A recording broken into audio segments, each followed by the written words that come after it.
Panduan lengkap analisa fundamental pakai RTI Bisnis. Mau tahu? Simak video ini selengkapnya ya. Hai, thank you sudah klik video ini. Baca Saham merupakan channel yang membahas dunia saham. Akan ada video baru setiap hari dengan 2 materi utama secara bergantian, yaitu edukasi dan review saham. Sekian intronya dan mari kita masuk ke videonya. Video ini merupakan lanjutan dari video sebelumnya, di mana pada video sebelumnya Mimin sudah bahas aplikasi RTI Bisnis secara umum. Jadi bagi yang belum nonton, sebaiknya nonton video part 1-nya ya, supaya bisa connect dengan pembahasan di part 2 ini.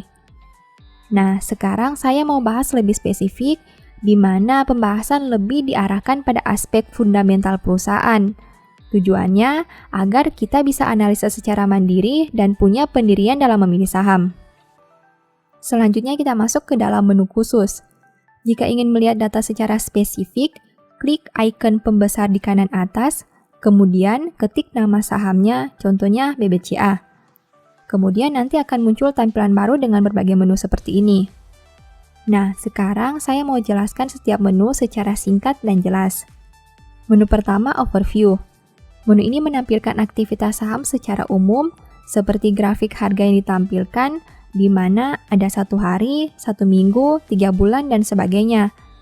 Kemudian di bawahnya ada Previous Close, di mana merupakan harga penutupan di hari sebelumnya, Open harga pembukaan hari ini, di range kisaran harga saham hari ini, volume berapa banyak jumlah saham yang beredar, turnover berapa banyak nilai transaksi dalam rupiah, frekuensi berapa kali saham diperdagangkan hari ini, average price harga rata-ratanya, PER atau price earning ratio, rasio perbandingan harga saham dengan laba perusahaan, market cap atau market capitalization atau harga dari perusahaan ini.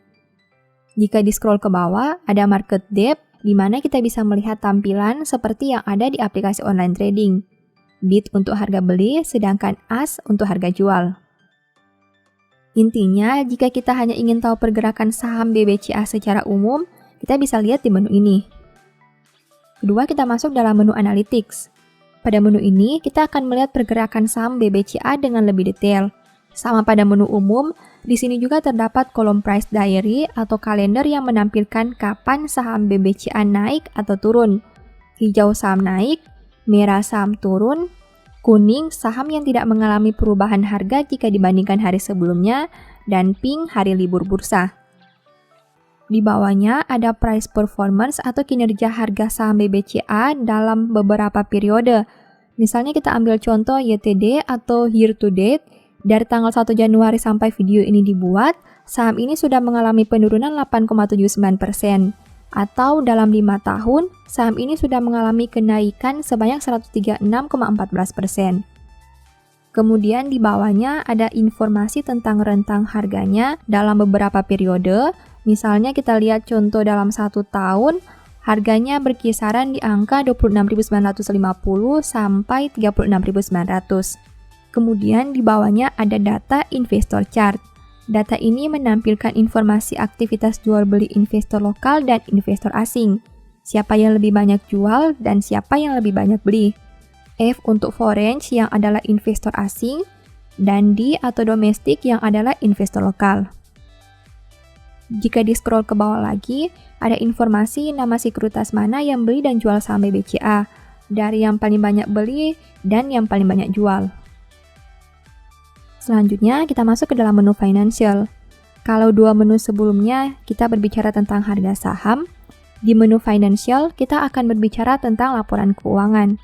Menu ini cukup mempermudah untuk kita melihat laporan keuangan dalam beberapa tahun. Ada 4 data keuangan penting yang ada di menu ini yang akan saya jelaskan secara singkat. Pertama, income statement atau laba rugi. Di sini kita bisa melihat data per 3 bulan atau per tahun. Nah, di dalam income statement ini terdapat data net income atau laba, revenue atau pendapatan, dan net profit margin atau keuntungan perusahaan dari penjualan atau pendapatannya. Intinya, semakin tinggi grafiknya, semakin bagus. Kedua, kita masuk ke dalam balance sheet atau neraca. Di sini kita bisa lihat data equity atau modal, liabilitas atau hutang, aset, dan debt to equity ratio atau perbandingan total hutang terhadap modal perusahaan. Intinya, Semakin tinggi data equity dan aset, semakin bagus. Semakin rendah data liabilitas dan DER, semakin bagus. Ketiga, kita masuk ke dalam cash flow atau arus kas. Mungkin nanti akan ada yang berkata bahwa laba itu informasinya sebenarnya belum pasti, karena belum tentu yang dicatat sebagai laba itu sudah diterima dalam bentuk kas. Nah, untuk itulah kita juga harus melihat laporan arus kas, di mana di dalam laporan ini memperlihatkan aktivitas perputaran kas perusahaan. Di sini ada 3 aspek arus kas yang bisa dilihat, yaitu operating, investing, dan financing. Untuk mempermudah teman-teman dalam melihat grafik ini di tahap awal, adalah dengan melihat cash reserve atau cadangan kas perusahaan. Apakah grafiknya ini stabil bertumbuh dan tidak mengalami penurunan signifikan? Keempat, kita masuk ke dalam earnings atau keuntungan. Pada data ini kita akan melihat informasi tentang dividen per lembar atau DPS, earning per share atau EPS, dan dividen payout ratio atau DPR. Intinya, cari perusahaan yang DPS dan EPS-nya mengalami naik turun yang sama. Kalau EPS-nya naik, DPS-nya juga naik. Kalau turun, begitu juga sebaliknya. Sedangkan untuk DPR, cari saham yang DPR-nya di sekitaran 30-60%. Keempat, kita masuk ke dalam menu news.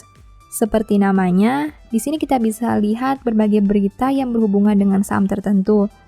Menu ini cukup bermanfaat bagi kita yang ingin fokus mencari berita satu saham saja tanpa terganggu dengan berita saham yang lain. Kelima, kita masuk ke dalam menu CA News atau Corporate Action News. Nah, kalau untuk menu news, kita bisa melihat berita tentang saham BBCA secara umum, atau artinya berita yang disajikan bisa dibahas dari berbagai aspek, tapi berhubungan dengan saham BBCA. Nah, untuk menu CA News ini, hanya memuat berita khusus yang berhubungan dengan kepemilikan saham. Selanjutnya, kita masuk ke dalam menu profile. Di menu ini, kita akan melihat informasi umum dari perusahaan, seperti bergerak di sektor apa, kapan listing di bursa, berapa harga IPO-nya, dan lain-lain. Di bagian bawah ada komposisi pemegang saham utama, di mana kita bisa melihat siapa saja yang paling banyak memiliki saham perusahaan ini. Kemudian di bawahnya lagi ada data yang memperlihatkan siapa saja direksi dan komisaris yang punya saham perusahaan. Di bagian paling bawah, kita akan temukan nama-nama komisaris dan direksi perusahaannya. Poin inti dari menu ini adalah kita bisa melihat komposisi pemegang mayoritasnya. Usahakan pemegang saham mayoritas punya kepemilikan yang lebih banyak dibandingkan saham yang ada di masyarakat. Selain itu, lebih bagus lagi kalau komisaris dan direksi perusahaan punya saham perusahaannya. Ketujuh, menu key statistik. Ini menu utama yang biasa digunakan aliran fundamental. Di bagian atas kita akan melihat rekapan earning per share atau laba per lembar dalam 4 tahun terakhir. Usahakan cari saham yang EPS-nya terus naik dari tahun ke tahun. Kemudian di bawahnya juga ada rekapan dividen per share dan dividen payout ratio. Nah, di bawahnya juga ada informasi tanggal laporan keuangan terupdate, contohnya 30 Juni 2021.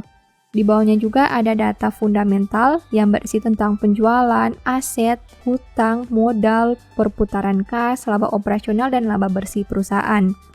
Kemudian di bawahnya ada data earnings yang menampilkan berbagai informasi tentang DPS, EPS, dan lain-lain. Tidak usah bingung karena pada data ini kita bisa langsung saja lihat pada angka book value per share atau BVPS yang merupakan modal per lembar dari suatu saham. Cari saham yang harganya berada di bawah book value per share atau setidaknya tidak terlalu tinggi. Jika di-scroll ke bawah lagi, ada data valuation atau valuasi. Di sini kita akan melihat data dividen yield saham berapa persen, angka PER dan PBV, dan berbagai metode valuasi yang lain. Kalau bingung, kita bisa lihat saja 3 angka berikut ini. Dividen di atas 2-3%, PER di bawah 15 kali, dan PBV di bawah 1,5 kali. Angka tersebut mungkin tidak mutlak, tapi bisa jadi referensi untuk awal analisamu. Di bawahnya juga ada data profitability. Mudahnya, data ini memperlihatkan berbagai aspek yang berhubungan dengan profit atau keuntungan. Jika Mimin biasanya fokus hanya pada data DPR, NPM, dan ROE, di mana DPR dengan range 30-60%, serta NPM dan ROE di atas 10%.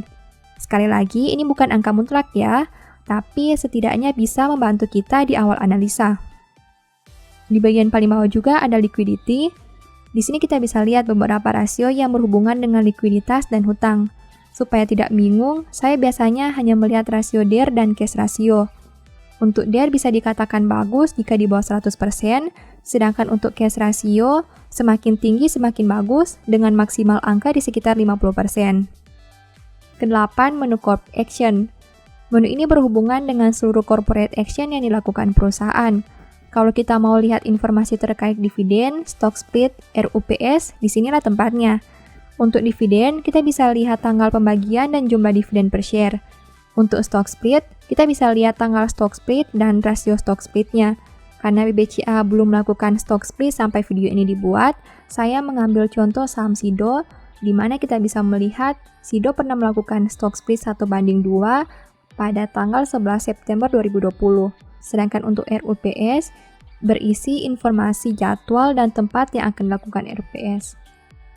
Nah, kesimpulan dari video ini, setidaknya ada 4 menu utama yang biasanya saya lihat, yaitu pertama key statistik, untuk memastikan kita tahu fundamental saham yang dibeli, jangan sampai kita beli beruang di dalam karung.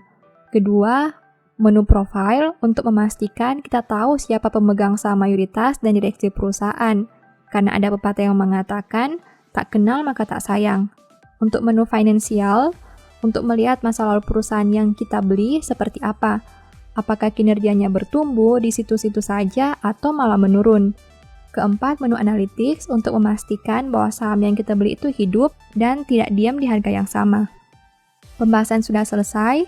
Jika kamu bingung, silakan nonton video ini dari awal ya. Demikian informasi pada video ini, semoga bisa memberi manfaat kepada kamu semua ya. Oh iya, saya mau menyampaikan bahwa sekarang Baca Saham punya 3 e-book tentang saham yang mungkin saja bisa berguna bagi kamu, yaitu Strategi Nabung Saham, Analysis Report, dan The Stock Market. Berikut perbedaan antara 3 e-book tersebut. E-book Strategi Nabung Saham berfokus pada pembahasan teknik, money management, dan semua hal yang berhubungan dengan nabung saham. Poin intinya bisa dilihat pada tampilan berikut ini. E-book Analysis Report berfokus pada hasil analisa fundamental 12 saham pilihan berdasarkan laporan keuangan terbaru. Poin intinya bisa dilihat pada tampilan berikut ini. E-book The Stock Market berfokus pada panduan bagaimana menganalisa fundamental suatu perusahaan dan money management yang baik. Poin intinya bisa dilihat pada tampilan berikut ini. Apabila kamu tertarik membeli salah satu dari 3 e-book tadi, silakan chat WA ke nomor yang tertera di layar ya. Ingat, hati-hati terhadap semua jenis penipuan yang mengatasnamakan Baca Saham. Baca Saham tidak pernah mengelola dana ataupun melakukan penjualan produk di luar Instagram, YouTube, dan Telegram resmi Baca Saham. Sebagai penutup, ada satu statement yang semoga bisa berguna bagi kita. Harapan orang benar akan menjadi sukacita, tetapi harapan orang fasik menjadi sia-sia. Thank you.